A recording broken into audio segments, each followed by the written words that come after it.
निवडणुकीच्या पार्श्वभूमीवर राष्ट्रवादी काँग्रेस पक्षामध्ये प्रवेश होत असताना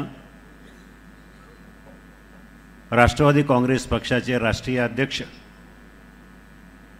आणि महाराष्ट्रामध्ये खऱ्या अर्थानं ज्यांची धाडसीपणानं निर्णय घेण्याची क्षमता, विकास कामं करण्याची ज्यांची क्षमता, दिलेला शब्द काही झालं तरी खाली पडून येणार नाही अशी ज्यांची खाती, असे आदरणीय अजितदादा पवार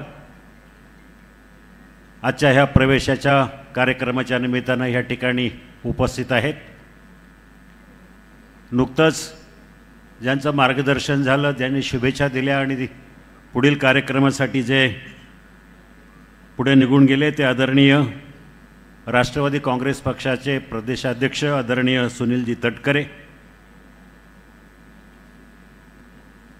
ह्या विधानसभा मतदारसंघामध्ये खऱ्या अर्थानं 20 वर्षामध्ये ज्यांनी आंबेगाव तालुक्याचा विकास काय असतो हे सगळ्या महाराष्ट्राला दाखवून दिलं आणि ज्यांचा मी विरोधी पक्षात असताना, त्यांच्या विरोधात असताना वेळोवेळी जाहीरपणे कबुली दिली की तालुक्यामध्ये जे काय महत्त्वाचे प्रकल्प झाले ते आदरणीय दिलीपरावजी वळसे पाटील यांच्यामुळे.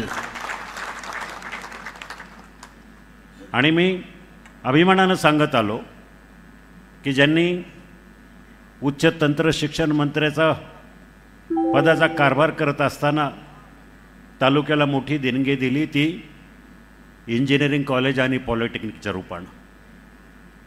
गृहमंत्रीपदाची जबाबदारी त्यांच्यावर राज्याची पडली आणि तालुक्याला न्याय दिला आणि मंचरचं पोलीस स्टेशन, घोडेगावची पोलीस कर्मचारी वसाहत आणि अन्य पोलीस स्टेशन्स असे आदरणीय दिलीपरावजी वळसे पाटील माझे खऱ्या अर्थानं जवळचे मित्र दिलीपरावजी वळसे पाटील, दिलीपरावजी मोहिते पाटील. तसं माझं त्यांचं काही मतभेद असण्याचं काही कारण नाही. त्यांचा राजकीय जन्म जिथून झाला तसाच मी सुद्धा त्या पक्षामध्ये 20 वर्ष काम होतं. खरं म्हणजे राजकारण करत असताना समोरासमोर असल्यावर काहीतरी भांडं लागतंच, पण राजकारणाची समीकरणं बदलल्यानंतर सगळं काय विसरून आपण एक दिलानं नवीन समीकरणाशी जुळून घेतो आणि त्याप्रमाणे काम करतो. तसे आमचे दिलीपराव मोहिते पाटील स्वभावानं खूप चांगले आहेत. आमचे वैयक्तिक असे हेवे दावे कधी राहिले नाही. जे काय झालं ते पब्लिक इश्यूवरूनच आमचे विषयच होतात. असे आदरणीय दिलीपरावजी मोहिते पाटील आजच्या कार्यक्रमासाठी व्यासपीठावर उपस्थित असलेले राष्ट्रवादी काँग्रेस पक्षाचे जिल्हाध्यक्ष प्रदीपजी गारटकर, महिला आर्थिक विकास महामंडळाच्या अध्यक्षा, राष्ट्रवादी काँग्रेसच्या प्रदेशाध्यक्षा आमच्या भगिनी रुपालीताई चाकणकर, जुन्नरचे युवा आमदार माझ्या मित्राचे चिरंजीव आणि खऱ्या अर्थानं जुन्नर तालुक्यामध्ये ज्यांनी विकासाची गंगा आणली ते अतुल बेनके, माजी आमदार पोपटरावजी गावडे, सुरेशरावजी गुले,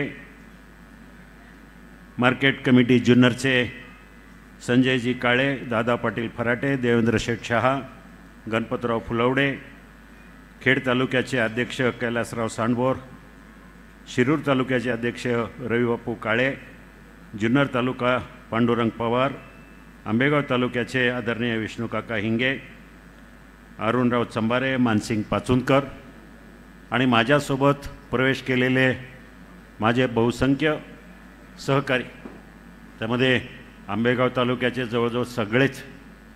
दादा एकही माणूस आंबेगाव तालुक्यामध्ये पाठीमागं राहिला नाही. सगळ्यांनी मला त्यामध्ये मोठी साथ दिली.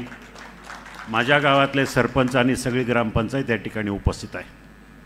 माझं अख्खं गाव या ठिकाणी उपस्थित आहेत आणि किरणताई वळसे पाटील असतील, करण कोकणे असतील, ही सगळी मंडळी आपण मोठ्या संख्येने या ठिकाणी या कार्यक्रमासाठी उपस्थित आहात. आपल्याला उत्सुकता असेल,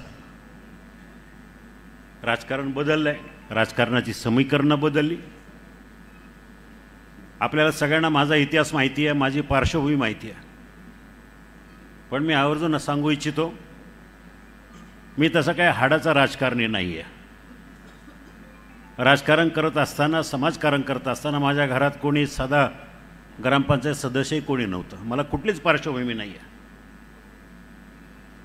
ह्या आंबेगाव तालुक्यातल्या आणि शिरूर लोकसभेतल्या जनतेनं, मायबाप जनतेनं मला आधार दिला, मला आशीर्वाद दिले.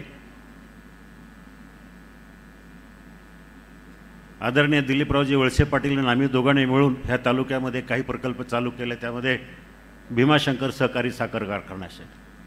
तिथून खऱ्या अर्थानं माझी राजकीय राजकीय कार्याला सुरुवात झाली. तुम्हाला सगळ्यांना माहिती आहे, कारखान्याचं काम करत असताना आम्ही दोघांनी, कारखाना म्हणजे आपलं कुठंतरी सर्वस्व आहे, ह्या तालुक्याच्या शेतकऱ्यांच्या हितासाठी काहीतरी चांगला प्रकल्प व्हावा म्हणून आम्ही मेहनत घेतली. 5 वर्ष, मी सुरुवातीचे 5 वर्ष कारखान्याचा चेअरमन राहील.